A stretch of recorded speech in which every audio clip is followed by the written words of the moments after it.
like, we think about you to fight Jake. I'm like, what? So we think about you to fight Jake, to replace Gervonta. I'm like, who's Jake? You know, like, I was so confused, you know, like, I wasn't expecting that at all. And he said, yeah, Jake Paul, you know, he's fighting.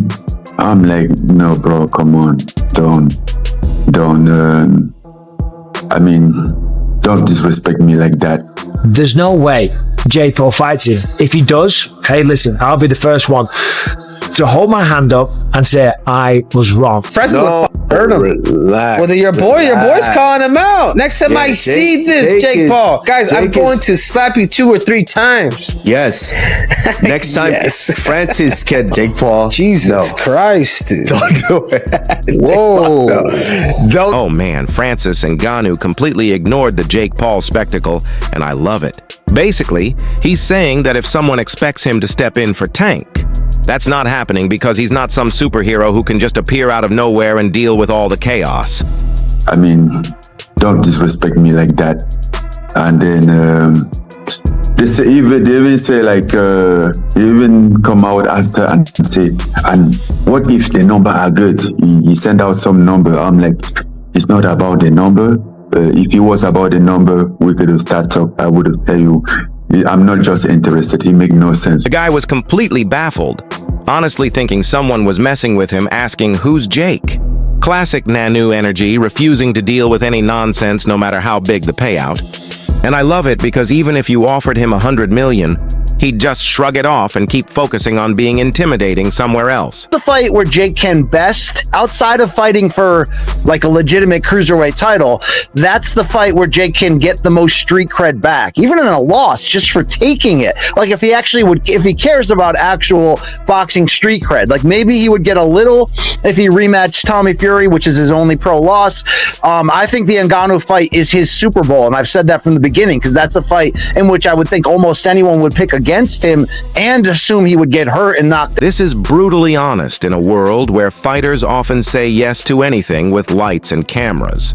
He's showing off his ultimate combat credibility, size, strength, and complete lack of patience for stage fights, and honestly, Jake Paul trying to tempt Ngannou is like me trying to teach a lion Sudoku. It's just not going to happen. Flattering, at least, that they're thinking about you and your name is floated around. We know Jake fights get a lot of viewers. It's on Netflix. It must be flattering, though, at least that they think of you for this. No, I think you are viewing it in the wrong way. I think it's disrespectful instead. What flattering? No, yeah. What flattering? Like, come on. Maybe I'm wrong, but that's not the way that I see it. But I have no interest into that. Just when you thought Francis Ngannou was untouchable, Daniel Cormier steps in with big brother energy, warning Jake Paul to back off before things get messy. And I love DC's perspective because he's not just talking trash. He's giving a reality check to anyone who thinks Jake could walk into a fight with Big Frank and come out unscathed, clearly highlighting the size, power, and knockout potential involved. Your words wisely, boy. I agree that you need someone to discipline you for what you did to Mike Tyson, but stay in your lane. Hey, I know Big Frank. This is the type of stuff that pisses him off. I'm telling you, Jake Paul don't want those problems because I don't care that you're a boxer. I watched Francis put down Tyson Fury. Sure, Anthony Joshua beat him, but even if Jake got power, I don't think he got power to be dealing with Francis because all it takes is for one to land and he gonna put you out. Francis doesn't mess around, and one slip from Jake could end it all instantly, while DC's take on how Jake turned the Gervonta Davis situation into another headline shows true strategist-level thinking. Jake is playing 4D marketing, but DC is giving a clear reality check. Stay in your lane unless you want your career stats to turn into a nightmare. And I'm sitting here nodding, laughing and thinking that if Jake actually faces Francis on short notice, it wouldn't just be a fight. It would be a cinematic disaster waiting to happen. And honestly, I kind of want popcorn for it. Play stupid games, you get stupid prizes. Stupid prize will be fighting Francis Ngannou. I don't care what money Jake Paul would make, he should not be fighting Francis Ngannou. Francis will put him out. Hey, Big Frank don't know how to play games. Big Frank don't know how to pull his punches. Big Frank gonna put you down, man. Stay away from Francis Ngannou. Just when you thought the cinematic disaster story couldn't get any wilder, Chael Sonnen jumps in like a detective in a boxing mystery, cutting through the nonsense argument effortlessly and explaining that Francis saying no isn't disrespect. It's just him acting like an adult in a circus, showing that it's not about rankings, glory, or Netflix fame, but about strategy, money, and smart decisions in the boardroom rather than chasing clicks on a screen. Just in, that was Ryan's voice that you heard. TMZ right now has released a statement from Francis, and he says, that would make absolutely no sense for me. All right, I've gone my separate ways from Francis, right? I really have. I can't make any money with Francis. It's a very unique and small crowd that knows who Francis is or is interested. He's ruthless with the examples, pointing out that Tyson Fury and Anthony Joshua ended up in similar what even is this matchup situations. Yet the money cleared, the lights shined, and everyone tuned in. And I'm sitting here thinking, exactly. Chael, you can't criticize a guy for saying no when the numbers don't support the chaos, while his playful jabs at Francis feel like pure commentary gold, and I'm loving every second of it. And I try to level with him without hurting his feelings. I say, Francis, you did not make $10 million. Yes, I did, Chael. Yes, I did. I made $10 million to fight Tyson Fury. Francis, you did not. You did not make $5 million when you signed with the PFL. Yes, I did, Chael. I got a signing bonus. I got $5 million.